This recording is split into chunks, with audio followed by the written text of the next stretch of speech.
Chegamos finalmente à nossa aula final, última aula do ID, aula esperada por tanta gente. Agora é só festa, agora é a formatura dos nossos alunos. Eu louvo a Deus pela experiência de todos vocês, pelo aprendizado. Espero que saibam aproveitar ao máximo tudo quanto aprenderam durante esse tempo. Quero agradecer aos pastores pela acolhida em suas igrejas. Quero agradecer aos monitores pelo esforço e quero também agradecer e incentivar o interesse de cada aluno. A nossa aula de hoje é uma aula diferente, especial. Ela será dividida em 2 módulos.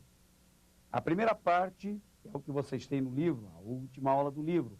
E quando terminar isso, por favor, não desligue o seu televisor, não desligue o vídeo, porque ainda há uma segunda parte, uma surpresazinha que foi preparada pelo nosso pessoal para vocês, tá bem? Vamos então à aula de hoje, a de número 13, intitulada O ID é para todo mundo. Nós vamos nos basear na leitura de Mateus capítulo 18, versículo 28, capítulo 28, versículos 18 a 20. Você pode me acompanhar na leitura desse texto a partir do próprio texto do livro. E chegando-se Jesus, falou-lhes dizendo: É-me dado todo o poder no céu e na terra. Portanto, ide, ensinai todas as nações, batizando-as em nome do Pai, e do Filho e do Espírito Santo, ensinando-as a guardar todas as coisas que eu vos tenho mandado, e eis que eu estou convosco todos os dias até a consumação do século. Nós temos nesse texto a incumbência da grande comissão. Ela é famosa. Quando se fala em grande comissão, pensa-se imediatamente nesta ordem dada por Jesus aos seus discípulos, que nessa ocasião eram apenas 11, não havia caído fora, vocês se lembram. E Jesus dá a eles uma tarefa mundial. Imagine que esperança que Jesus tinha de alcançar o mundo todo a partir daqueles 11, e deu certo. Esse evangelho nos alcançou. 2000 anos depois, quantas pessoas ao redor do mundo têm sido contempladas com a bênção da salvação. Nós temos aqui uma distinção entre duas comissões. Uma é chamada de grande comissão e a outra pequena comissão. Qual é a diferença? Jesus enviou 2 grupos a pregar, o primeiro dos 12 e o segundo, este dos 11, que foi para o mundo inteiro. Aliás, na pequena comissão, ele mandou também os 70. A diferença é que a pequena comissão dos 12, depois dos 70, era apenas para a região de Israel, que na época era chamada de Palestina. Jesus mandou que os seus discípulos pregassem dentro da sua própria terra. Mas no final do seu ministério na terra, quando estava prestes a ser assunto aos céus, Jesus então dá aos discípulos a incumbência de pregarem o evangelho no mundo todo, e a isto se dá o nome de grande comissão. Estudando o Novo Testamento, nós vamos ver que o aluno ficou sabendo que há uma distinção em cada um dos 4 evangelhos. Por exemplo, Mateus escreveu o seu evangelho para os judeus, Marcos para os romanos, Lucas para os gregos e João é considerado um evangelho universal, porque, diferente dos sinóticos, ele destaca mais o lado divino de Jesus, ele põe em relevo mais o seu lado divino, a sua deidade, do que a sua humanidade, como já fazem os 3 outros primeiros. E a distinção que nós vamos dar aqui é para Mateus, porque a grande comissão, conforme lemos, procede de Mateus. Vamos considerar alguns fatos interessantes. O primeiro deles é que Mateus escreveu o seu evangelho para os judeus. E os judeus eram um povo muito restrito na sua forma de crer em Deus, de adorar a Deus. Eles achavam que Deus era exclusivamente para eles. Às vezes, eles abriam as portas para outros povos. Isso era chamado de proselitismo. Mas vamos pensar uma coisa. Jesus quer ser Senhor do mundo. Quando Jesus deu aos discípulos a incumbência de alcançar o mundo, ele estava pensando no seu objetivo maior, que é o de se tornar Senhor de todo mundo. Mas esta palavra está justamente em Mateus. O povo que não quer saber de outros povos, na perspectiva espiritual, eles acham que Deus é para eles. Vocês se lembram quando Jonas foi pregar aos ninivitas? Que problema foi para Jonas, porque que os ninivitas, os assírios, eles eram assírios, tinham já trazido muitos aborrecimentos para a nação. E vê lá se o evangelho, ou se a palavra de Deus poderia ser também dada, transmitida a essa gente contra a qual eles tinham tantas queixas. Era uma discriminação étnica, ou seja, era uma discriminação de cultura, de povo, porque eles queriam Deus só para eles. Agora observe uma coisa, como é que Mateus age no seu evangelho. Ele, paradoxalmente, cita outros povos. No capítulo 1, versículo 5, ele fala de Raabe, fala de Ruth, são estrangeiras que estão ali. Ele fala também dos magos que vieram do Oriente, estrangeiros, para conhecer e adorar Jesus. Ele dedica uma atenção especial à mulher cananeia. A mulher cananeia, embora fosse procedente de Canaã, que era a terra onde os judeus habitavam, ela não fazia parte da cultura do povo judeu, ela era de outro sangue, era uma estrangeira. No capítulo 15, Jesus trata com essa mulher, e Mateus cita essa história, e há outros povos estrangeiros mencionados no livro, no Evangelho de Mateus. Ora, se Mateus escreve para os judeus pretendendo mostrar a eles que Jesus é o Messias, como é que ele faz uma coisa dessas? Havia, na verdade, uma intenção que iria culminar lá no finalzinho, no último capítulo, nos últimos versículos do seu Evangelho. Ele está preparando o terreno para falar de Jesus como Senhor de outros povos, além de ser Messias para os judeus. Uma intenção revelada na tentação.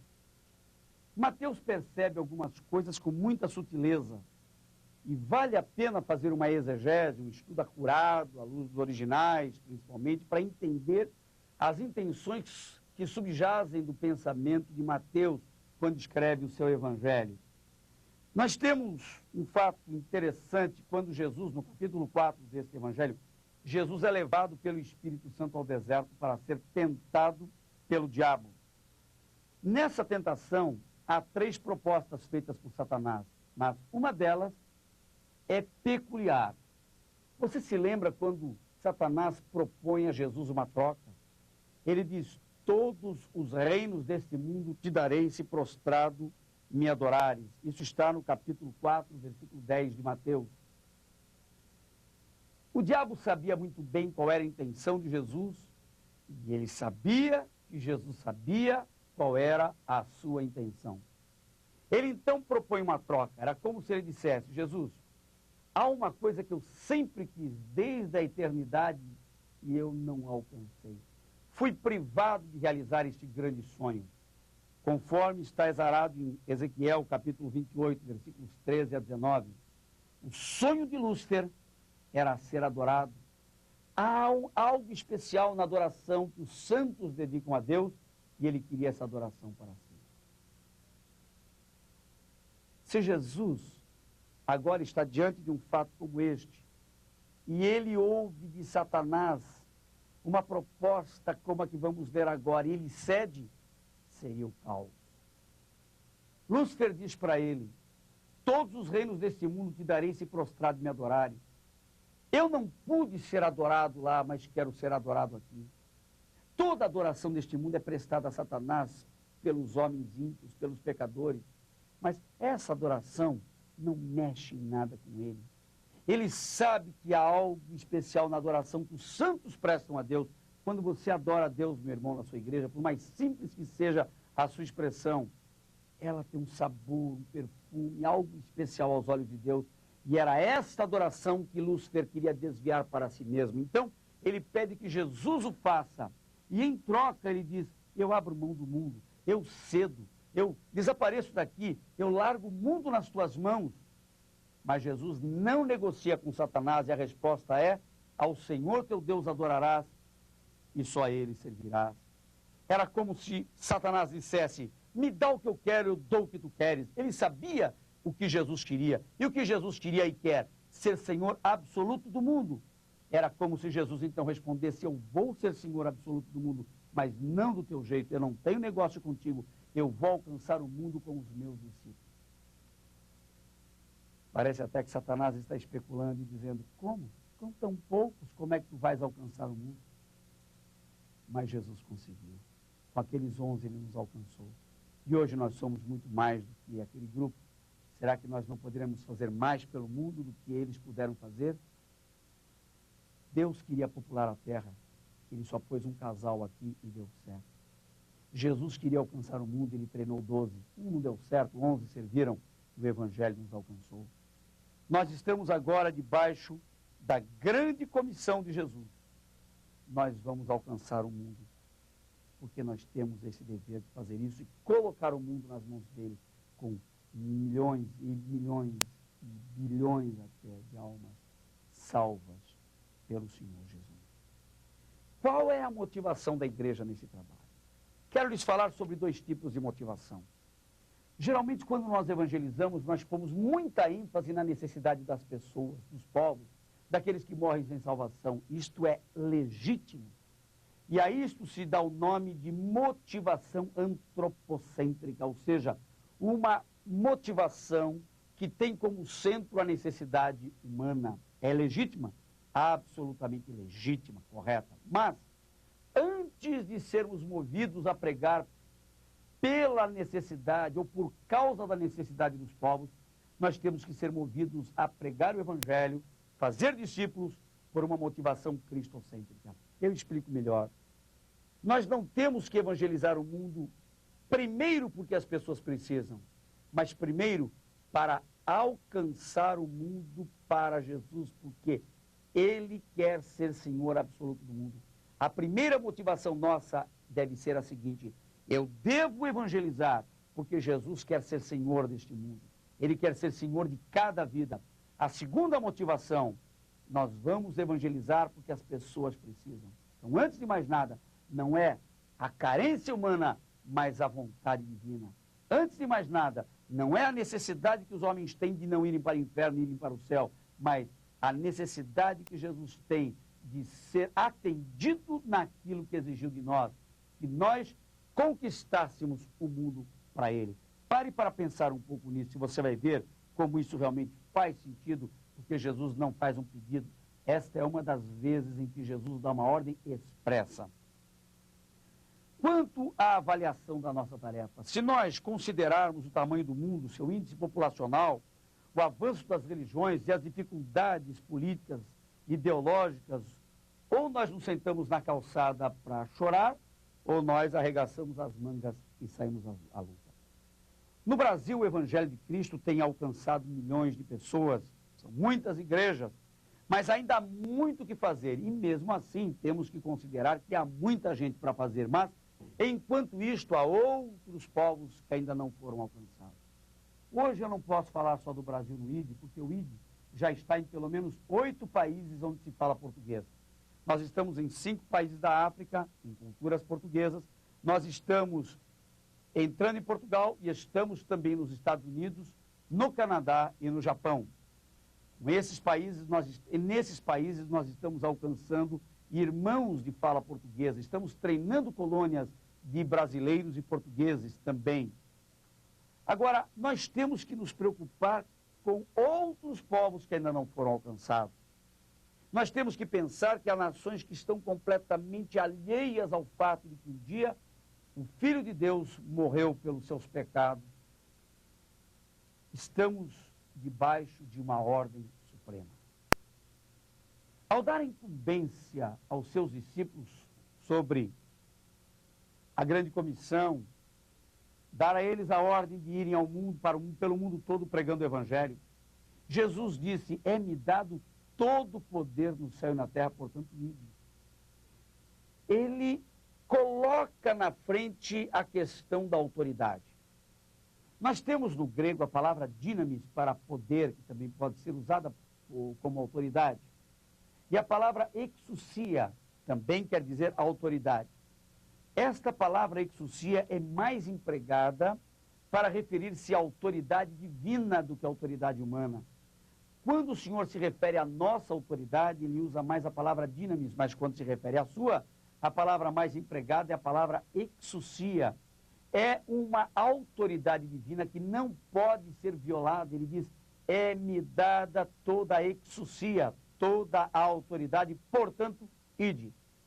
Vejam que há nisto um peso de responsabilidade muito grande.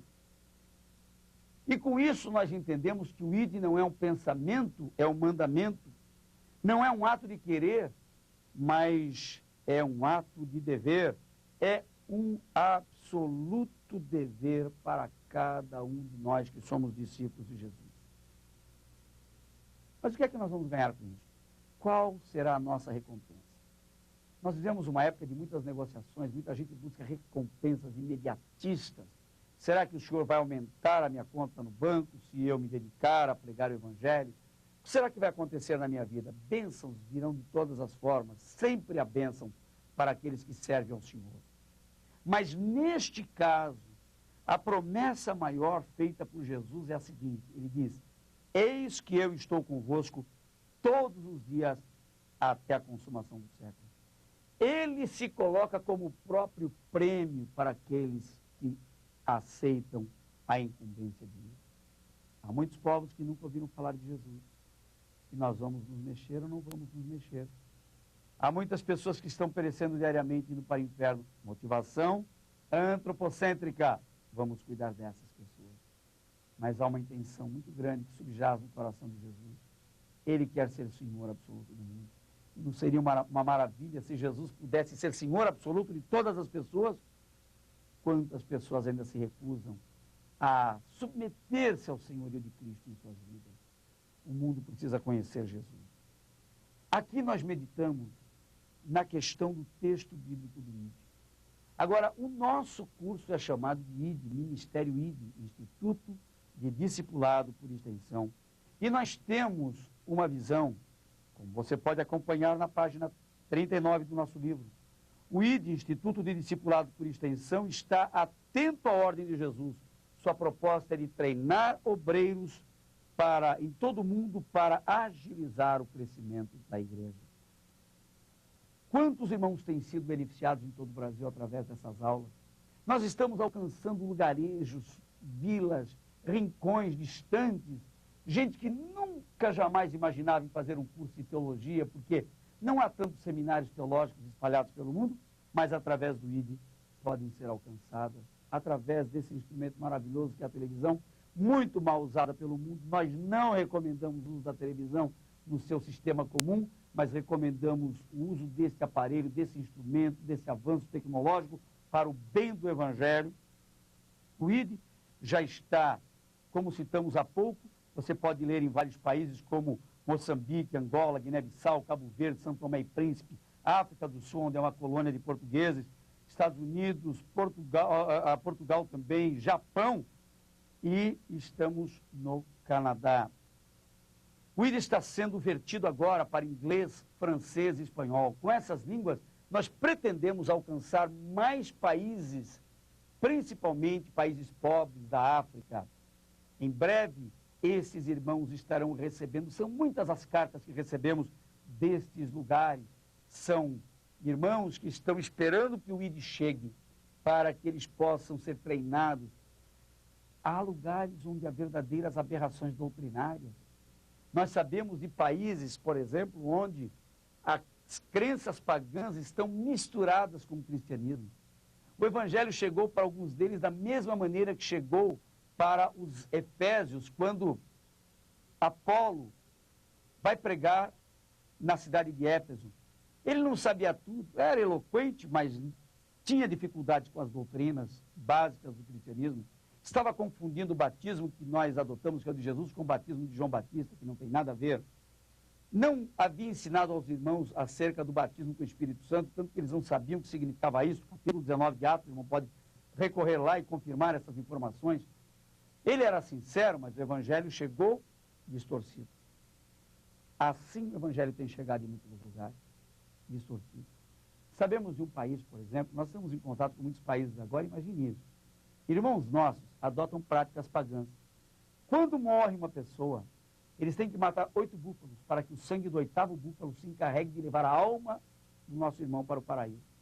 Mas não havendo dinheiro, e geralmente não há porque são pobres, para comprar o 8º búfalo, eles têm que pôr o corpo do morto em esquife, num campo, em cima de uma pedra, esperando pelo dia quando terão recursos para tirar a alma daquela pessoa e mandar para o paraíso. Receber o evangelho de forma quebrada, incompleta, errada. O ID vai beneficiar esses irmãos, porque ele estará levando para lá a informação da palavra de Deus. Vocês estudaram teologia sistemática, não foi uma bênção? Agora nós temos que alcançar o mundo. Nós temos uma incumbência muito grande. Imagine só, o mundo, a esta altura, está com cerca de 6 bilhões de habitantes. Se nós ganhássemos 100 mil almas por dia, precisaríamos de 166 anos para alcançar o mundo, se o mundo parasse de crescer. Essa informação é forte, não é verdade? Eu tenho esperança nos recursos de Deus. O ID, tenha certeza, é um deles. Porque através do ID, nós estamos treinando agora centenas de novos obreiros nesses países onde já estamos, e em nome de Jesus estaremos treinando milhares de outros obreiros em outros países. Nós dependemos do seu apoio. Entre conosco nisso. Por que você não cria na sua igreja, meu irmão, monitor, pastor, uma nova turma? Vamos recomeçar, vamos ampliar, ao mesmo tempo que você está treinando novos obreiros aí na sua igreja local, você está contribuindo com seus recursos, pagando as suas aulas, para que nós tenhamos condições. Nós não cobramos nada dos países pobres, daqueles países da África que não tem, os irmãos não têm dinheiro para nada. Fica às nossas expensas todo esse trabalho de enviar, porque nossa esperança é treinar muitos obreiros. E quanto a você? Depois de ter passado por todas essas matérias, como Antigo Testamento, Novo Testamento, teologia sistemática, variando desde os prolegômenos até a escatologia, viajando pela Terra Santa, com geografia bíblica, com o pastor Ernesto Nini, e depois de ter dado uma volta no passado com a história eclesiástica, e ter visitado as religiões, seitas e heresias através dessa matéria, você tem a sua fé, acredito, mais firmada no Senhor e na sua palavra. Agora, antes era um pouco mais difícil interpretar as Escrituras. Depois de ter passado por hermenêutica com o Dr. Russell Shedd, a sua mente se abriu. Mas leia bons livros, e nós recomendamos principalmente os livros da Editora Vida. Sempre você tem aí uma chamada, um comercial da Editora Vida. A Editora Vida tem nos apoiado. Vai aqui a nossa gratidão à Editora Vida e ao pastor Eudes Martins, ou Eude Martins. Ele é Eude Martins, pelo seu apoio. É um grande homem de Deus. Apoie a Editora Vida na sua cidade. Se você não tem uma livraria na sua igreja, comece com a Editora Vida. Tem livros excelentes. Nossa gratidão ao pastor Eudes. Nós temos aqui um desafio a você, que continue lendo a palavra de Deus, que continue orando. Não se estribe nos seus próprios conhecimentos.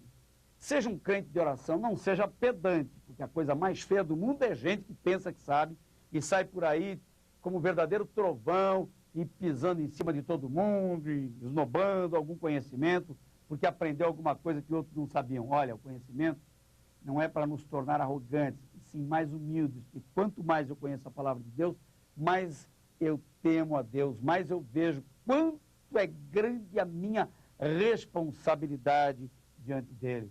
Eu espero, meu irmão, que você leve a sério a sua responsabilidade. Nós estamos dizendo aqui, esperamos que cada um sirva a Deus em sua igreja. Deixa eu pôr os óculos, porque senão não enxergo direito. É aquela luta de sempre. Mas nós vamos terminando assim.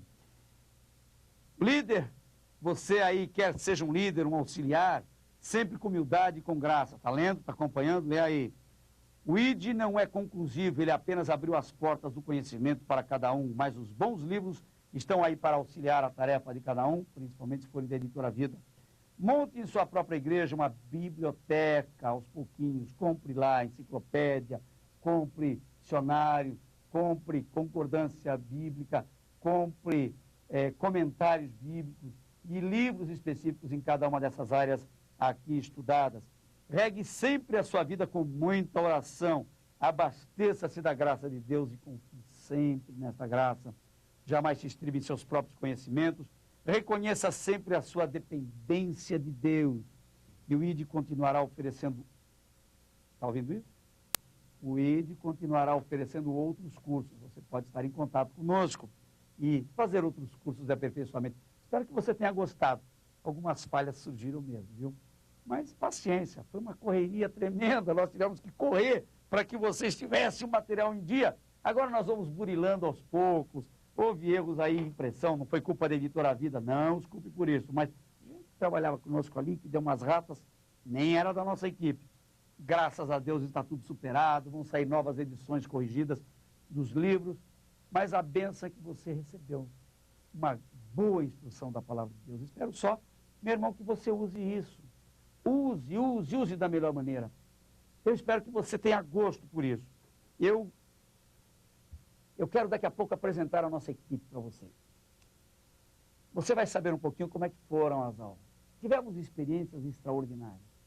Algumas jocosas, outras muito sérias. Deixe-me contar uma delas para vocês verem como é que é nosso esforço para levar até o irmão esse curso. O professor Ezequias de Seitas estava gravando, por exemplo, uma aula sobre mormonismo. Havia uma declaração muito pesada, eu diria tenebrosa para fazer. E ele faz uma citação disso na classe, na aula. Enquanto ele chegava aos 11 minutos de gravação, quando ele chegava naquele ponto, alguma coisa acontecia. E era sempre com o som. De repente, do nada, o som cortava. Parávamos toda a gravação, os técnicos corriam no estúdio para dizer, olha, recomece, deu um erro, problema no som. A segunda vez, a mesma coisa, recomeçou, eram só 11 minutos, gravando tudo de novo. Na segunda vez, corte no áudio. Na terceira vez, mesmo ponto, corte no áudio, porque era uma afirmação tenebrosa. A quarta vez, o mesmo ponto. Nossa equipe estava toda orando. Quinta vez, sexta vez, sétima vez, sempre no mesmo ponto, aos 11 minutos, na mesma declaração, sem explicação, sempre no mesmo lugar. E nós oramos. Na 12ª vez, eu não aguentei. Eu entrei aqui no estúdio, me coloquei ao lado do professor, enquanto ele dava aula, eu estava orando. E eu disse, irmão, quando chegar naquele ponto, irmão, não fala aqui. Diga para os alunos, olha, alguma coisa está acontecendo. Toda vez que nós chegamos nesse ponto, alguma coisa acontece. Eu estava aqui do lado, aqui, orando. Enquanto ele declarava, ele estava orando e pela 13ª vez, ele gravou a mesma coisa e aí ele conseguiu. Que mistério é esse? Havia forças ocultas querendo impedir que aquela declaração fosse passada para os irmãos. Ela dizia respeito a algo que está registrado lá nos livros deles. Pode encontrar no seu livro, eu até nem trouxe aqui o livro, poderia conferir com os irmãos, você pode achar lá. E diz que quando eles conseguirem dominar uma nação, eles vão implantar uma doutrina, eles não creem no sacrifício de Jesus, que o sacrifício seja suficiente. Alguém terá que derramar o seu sangue para contribuir com a salvação de outros, assim como já fazem batismo pelos mortos. Era sempre essa declaração, os irmãos podem conferir lá. Esta é uma experiência. Tivemos outras com o pastor Steven. Sempre acontecia alguma coisa, quando era algo assim extraordinário, alguma coisa acontecia. Foram muitas lutas, mas o Senhor nos deu vitória, nós concluímos. Foi uma bênção para a sua vida ou não foi?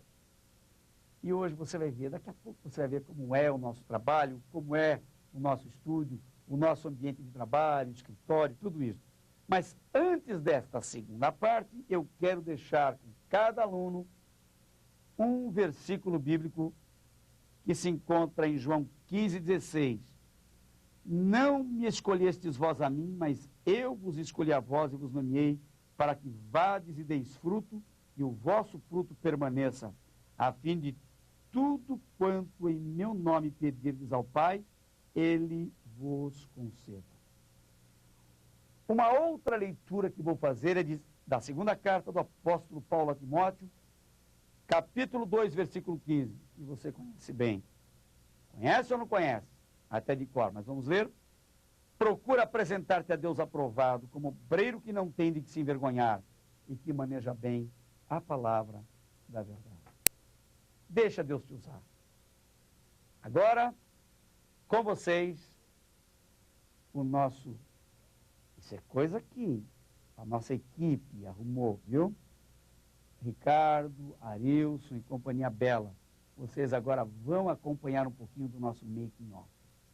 Um abraço para vocês. Deus abençoe a todos. Parabéns por terem chegado até o fim. Deus os abençoe, repito.